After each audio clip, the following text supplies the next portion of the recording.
The wind carried the scent of dry sage and old blood as Cade Holloway rode through the dying light.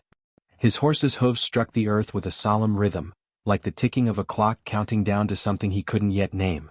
All around, the desert stretched in gold and rust, the sky deepening into a purple bruise. It was the kind of evening that whispered, "Remember this." He shifted in the saddle, feeling the weight of the rifle on his back and the heavier burden he never put down, what he'd failed to stop, the lives he'd once turned away from. A hawk screamed overhead, then vanished behind a limestone bluff. Cade slowed his horse, eyes narrowing as something strange broke the pattern of stone and scrub. At first it looked like just another shape worn by time. But then a flicker, movement. He dismounted slowly, boots stirring dust, his every muscle pulled taut. His fingers found the worn leather of his holster, but he didn't draw. 2 women. Bound. Tied to a sun-baked stone like offerings to some godless altar. One lay still, face turned into her arm. The other's eyes were open. Not wide with fear. Narrowed, watching him like a wolf might, measuring whether he was another man who would take more than he gave. "You're coming with me," Cade said, his voice low, graveled by the wind and time. He moved closer. "I ain't gonna hurt you." The younger woman, the one with storm-dark hair, flinched as he reached for the rope, her body coiling with a fight that hadn't been beaten out of her. The older one stirred slightly, groaning as the knots dug into her bruised skin. He cut the rope slowly, like untying a memory. The women said nothing. Dust clung to their cheeks like war paint, and their wrists were raw, crusted with dried blood.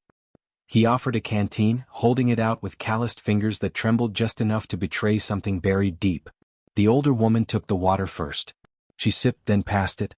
The younger hesitated, staring at him with the kind of silence that accused a man even if he'd done nothing wrong. Cade didn't blame her. "I got a place not far," he said. "Safe enough." Neither woman answered. But when he turned back toward his horse, they followed. Not because they trusted him, he could feel that cold wall between them, but because the desert behind them was worse than the devil they didn't know. They rode in silence, the sun sinking behind them like an old story nearing its end. The ranch came into view just as darkness began pooling in the corners of the land. It was a lonely stretch of fence and wood, sagging with disuse but clean. The barn stood like a sentinel, and the porch, half-mended, still remembered laughter. Cade dismounted first. The women stayed still until he nodded. Inside he laid out food, bread, beans, dried peaches, and pointed toward the guest room. He didn't step closer. "You can rest there. I'll be outside." Still not a word. Just the rustle of skirts and the creak of old floorboards as they stepped through the door. Cade sat on the porch, listening to the wind trace its fingers over the empty plains. He thought of another woman once, his sister, quiet and kind. Taken in broad daylight because Cade had looked the other way. He'd been 17 then, scared of what a man with a badge might do. Now he didn't scare so easy. Inside, the younger woman pressed her back to the wall while her sister curled into sleep. She watched the door. Watched the stars rise. Her body hurt in places that would not bruise. But it was the silence of safety she didn't know how to trust. The next morning she stepped outside to find Cade splitting wood. The axe rose and fell in steady arcs, sweat catching the light on his brow. He paused when he saw her, not smiling. Just nodding. She didn't return it. Instead, she walked to the corral, eyeing the horses like they might hold answers. "You ride?" Cade asked, leaning on the axe handle. "No," she said. Then after a pause, "Used to."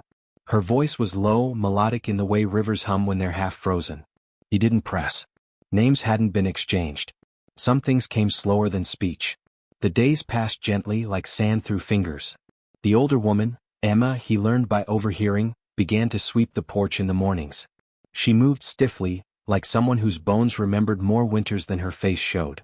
The younger woman, Lisa, though she answered to nothing, fed the chickens and brushed down the horses.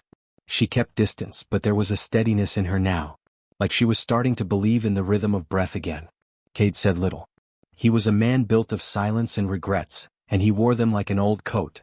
But he left a carved wooden hawk on the windowsill one night, a small feathered thing he'd whittled years ago and forgotten. Lisa found it in the morning, held it in her palm, and did not throw it away. One day a rider came. Marshal Virgil Slate. Tall, lean mustache trimmed too neat. His eyes scanned like searchlights, always looking for someone to punish.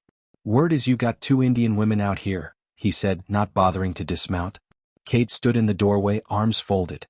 "You hear wrong. They was seen. Tied up out past the ravine. Might have been involved in some trouble near Clear Creek." Supplies stolen. One man dead. Cade didn't blink. They weren't the ones did it. How would you know? 'Cause I found them left to die. Slate sniffed. Still need to question them. Cade stepped off the porch. Not fast. Just firm. Ain't nothing here but horses and fences. You wanna ask questions, come back with a warrant. The marshal watched him for a long moment, the air between them heavy with old history. Then he spat into the dust and turned his horse around. When Cade went back inside, Lisa was standing behind the door, fists clenched. She looked at him like someone who wanted to believe something and didn't know how. You don't owe us, she said. I know, Cade replied. That night, when he sat down to eat, there was a bracelet on the table. Woven leather, soft and plain. No note. The wind picked up again a few nights later, and the sky split open with thunder. Cade was in the barn, checking the roof when he felt eyes on him. Lisa stood in the doorway, hair damp, coat too thin. Emma's asleep, she said. He nodded, setting down a lantern. You all right? She stepped in, closer to the warmth of the hanging lamp. Her face looked carved from dusk itself, sharp and quiet. Why did you help us? Cade leaned against a post, fingers twitching near the lantern. Once someone needed help and I didn't give it. I've been trying to live that down. Doesn't bring her back, Lisa said, voice nearly a whisper. No, Cade said. But maybe it stops me becoming the kind of man who forgets. Silence stretched between them, but it wasn't cruel. It was the kind that lets two hearts beat at the same time. Outside, a sharp crack cut through the wind. Lisa turned, eyes wide. Did you hear that? Cade grabbed his rifle and moved to the door. Another sound, closer this time. A low voice. Footsteps. Then the barn door slammed open. Tobias Merck stepped through, flanked by two others. All leather and teeth. Evening, he drawled. Heard you were keeping something that don't belong to you. Cade raised the rifle. They ain't yours. Bounty's posted. Says otherwise. Lisa moved behind Cade, trembling. But her eyes sparked with fire. You'll have to go through me, Cade said, steady as stone. Tobias smiled. All right. A shot rang out, missed. Chaos exploded. Cade fired once, clipped the man to the left. Lisa flung a pot of embers into Tobias's face. He screamed, stumbling. Emma, suddenly at the door, threw a kitchen knife into the fray, slicing through one man's boot. It ended fast. Brutal. Quiet. When the dust settled, Tobias and his men were crawling or still.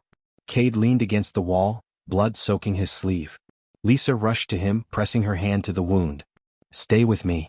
I'm not going nowhere, he murmured, voice slurred with pain. The next morning, the land smelled of wet earth and victory. Slate returned.